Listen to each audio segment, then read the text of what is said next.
नमस्कार दोस्तों, मैं हूं मुकेश मानव और आप देख रहे हैं एक्सप्रेस न्यूज़ भारत, जिद सच दिखाने की।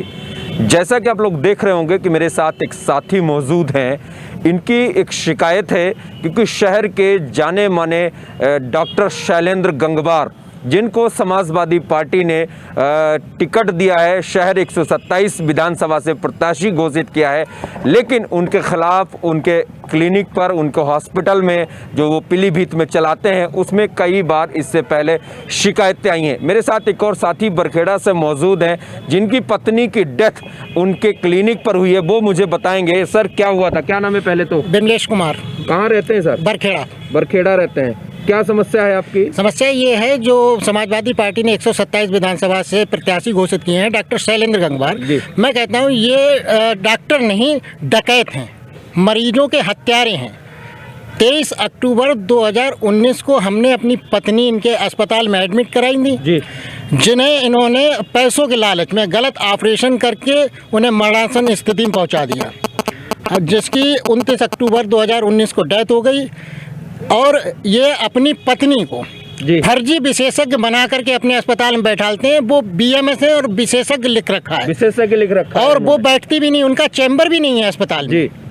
लगातार एक नहीं कई घटनाएं ऐसी घटी हैं। एक इनका उमरसर गांव है, वहाँ की मुन्नी देवी थी, उन्होंने अपना पित्त की थैली का ऑपरेशन कराया। हर व्यक्ति जानता है कि पित्त की थैली दोबारा नहीं बनती शरीर में।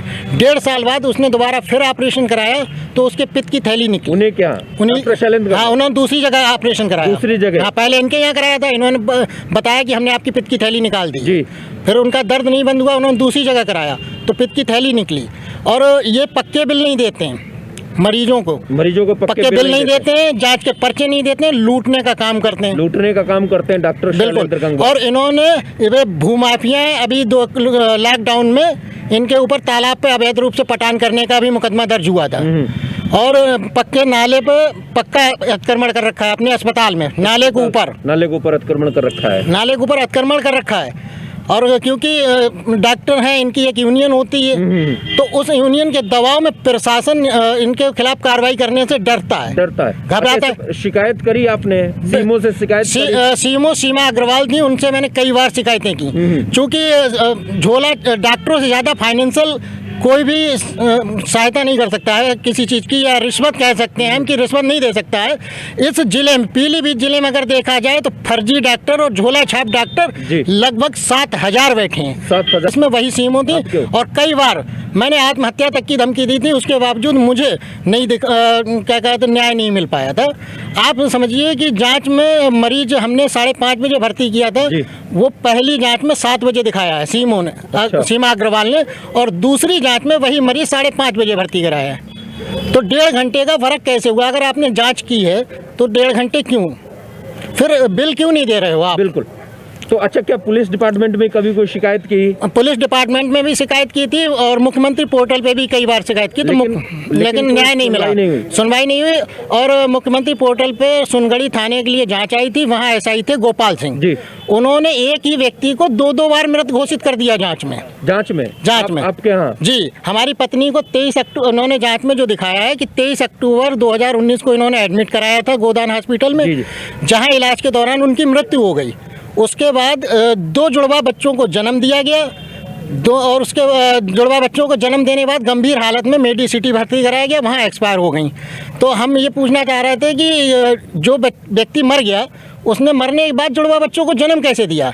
ये जांच रिपोर्ट किसने लगाई थी? डॉक्टर SI गोपाल सिंह जी, उनके खिलाफ भी मैंने पुलिस अधीक्षक को प्रार्थना पत्र दिया था, उस पर भी कोई कार्रवाई नहीं हुई। जैसे कि आपको मैं बताना चाहूँगा कि पीलीभीत में एक ईमानदार ऑफिसर के रूप में छवि रखने वाले यहाँ पर जिलाधिकारी पुलकित खरे जी मौजूद हैं। उनकी कार्यशैली से काफ़ी लोग प्रभावित हो, उनसे कभी शिकायत की आपने? उनसे भी मैं लगातार जब से वो आए हैं 10 बार शिकायत कर चुका हूँ, क्योंकि ये डॉक्टरों के संगठन है और DM जो होता है वो डॉक्टर के संगठनों का अध्यक्ष होता है जी, स्वास्थ्य विभाग का अध्यक्ष होता है। तो कहीं ना कहीं हमें लग रहा है कि दबाव है। तो क्या लग रहा है, योगी सरकार इतने अच्छे से काम कर रही, पोर्टल पे भी शिकायत की, उसके बाद आपकी कोई कार्रवाई नहीं हुई? कोई कार्रवाई नहीं हुई। हमें लगता है कि पीलीभीत जिले से ज़्यादा भ्रष्टाचार कहीं नहीं है। पीलीभीत में सबसे ज्यादा भ्रष्टाचार है। इनसे पहले वैभव श्रीवास्तव डीएम रह गए थे, जिलाधिकारी महोदय, उनसे भी मैंने कई बार शिकायतें की थी, लेकिन आपकी कोई सुनवाई नहीं हुई। कोई सुनवाई नहीं, कोई कार्रवाई नहीं हुई, मुकदमा तक दर्ज नहीं किया गया है। पहले आप मुकदमा दर्ज कराएं, फिर जांच करें, अगर वो निकलता है। हम तो कहते हैं डॉक्टर शैलेंद्र गंगवार अगर सही है, ईमानदार है, तो खुले मंच पे आकर जी हमारे 5 सवालों के जवाब दे दे। बिल्कुल, सिर्फ 5 सवालों के जवाब। तो आपको लग रहा है कि यहाँ 2027 शहर विधानसभा 127 शहर विधानसभा से शैलेंद्र गंगवार को टिकट दिया समाजवादी पार्टी ने, वो कह रहे हैं चुनाव भी जीत रहे हैं वो।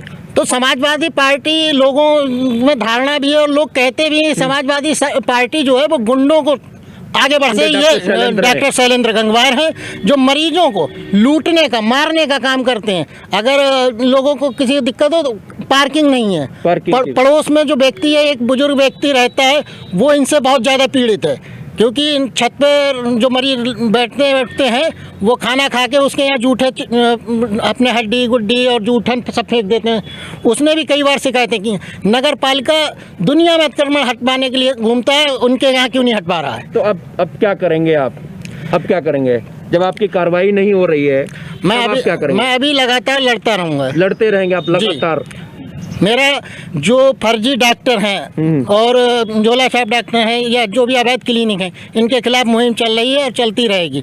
आप बताएं कि सप्ताह गंगवार जो 2018 में विशेषज्ञ थी जी, वो 2020 में मेरी शिकायत के बाद बीएमएस कैसे हो गई? बिल्कुल बिल्कुल बिल्कुल। अपना नर्सिंग होम बीच में चल रहा था, यहीं चंद कदम की दूरी पर। जी। उसमें बीचों बीच सड़क पे अगर भ्रष्टाचार नहीं था स्वास्थ्य विभाग में, तो जिले के अंदर जहाँ सीएमओ बैठा है, जहाँ जिलाधिकारी बैठे हैं, एसडीएम बैठा है, पूरा प्रशासनिक अमला बैठा है, वहाँ फर्जी तरीके से बिना रजिस्ट्रेशन के अपना नर्सिंग होम कैसे संचालित किया जा रहा था। जब उसमें मौत हुई है तब उसे आनन फानन में बंद कराया गया। अभी एसके अग्रवाल के यहाँ अभी चंद दिनों की घटना है, एक मरीज को मार के उसकी डेथ हुई, 35,000 रुपये उससे पहले ले लिया गया, फिर लाश देने के लिए 50,000 और मांगे गए।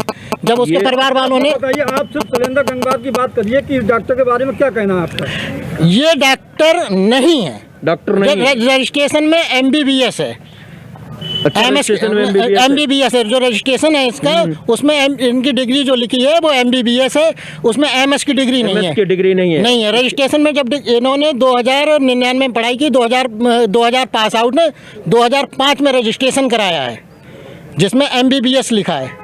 ठीक है, अगर ये एमएस है तो एमएस की डिग्री क्यों नहीं लगाई?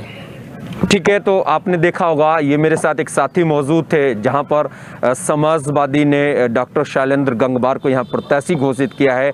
उसमें ये आरोप लगा रहे हैं कि वो पूरी तरीके से गुंडई करते हैं। समाजवादी पार्टी में भी गुंडई होती है। समाजवादी पार्टी ने ऐसे ही प्रत्याशियों को सेलेक्ट किया है जो गुंडागर्दी करते हैं।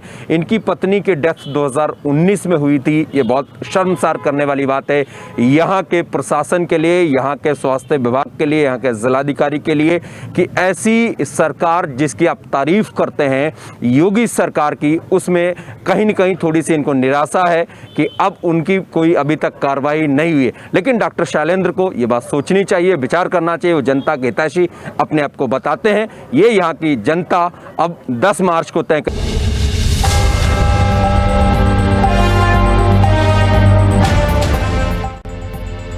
हम हैं एक्सप्रेस न्यूज़ भारत।